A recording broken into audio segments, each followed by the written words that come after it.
Good morning, everybody. Wishing you all a beginning of a great week. We're talking about the ninth blessing of the Amidah, the silent prayer that we say several times a day, 3 times a day. But even if you don't say it every day, or even if you never say it at all, it's still worth studying because it contains the fundamentals of all of Jewish belief. We're studying the ninth blessing, the one for livelihood. And yesterday I pointed out that if a person lives with an awareness that we don't really create or produce results in this world, all we can do is make an effort. We put forth the effort, we put forth the hard work, but it's really up to Hashem to fill the vessel. We create the vessel and Hashem fills it with blessing and provides our livelihood. If we have that awareness, I pointed out yesterday, first of all, we're going to be honest in our business affairs because we realize that cutting corners would never convince God to give us more blessing. If anything, on the contrary, it would convince God to do just the opposite.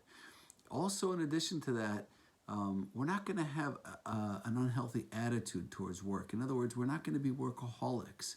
We'll realize there's a certain amount of effort that I need to put forth in order to create the vessel. I can't sit around all day and do nothing and say, well, God, yeah, you fill the vessel. No, I have to create it and I have to do a reasonable and normal amount of work. But after I've done what's considered a reasonable and normal amount of work, I can stop. I don't have to be working 24/7, constantly thinking about how I'm going to be making a living and working and putting in effort. I can do what I need to do, and then I can let Hashem fill the vessel. But there's a third thing I want to focus on, which is in order to have a correct attitude towards tzedakah, I have to have this awareness that we put forth the effort and Hashem fills the vessel. Now, the problem with tzedakah is I'm very likely to think, well, wait a minute, I worked really hard for this money, and now I'm just going to give it away to somebody else or to some person who needs it or to some organization. Why would I do that? So the truth is that if we have the attitude and the awareness that we're not really producing the money, and in a sense it's not really ours, it's a gift from Hashem. Yes, I have to do work and I have to create the vessel, but ultimately it's a gift from Hashem, then we can have a very different attitude towards tzedakah. The sages in the Talmud promise us, they say there's no way you're ever going to lose by giving tzedakah.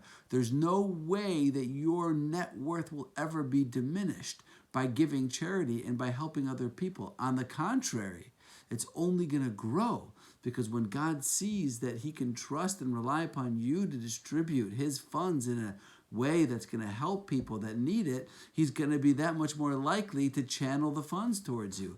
So, you give tzedakah and something happens. Your investments go up. Some people I know that before they buy a stock or before they invest in anything, they give tzedakah. And by doing that, they increase the likelihood that their profits are going to go up, that their investments will go up.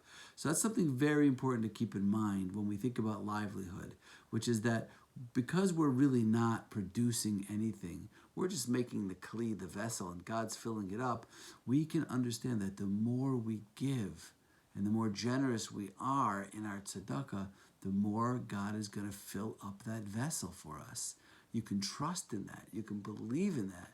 And I've seen it in my own life over and over again, as have several friends of mine who have shared that with me. Okay, think about it, and we will consider more about this tomorrow. Have a great day, everybody.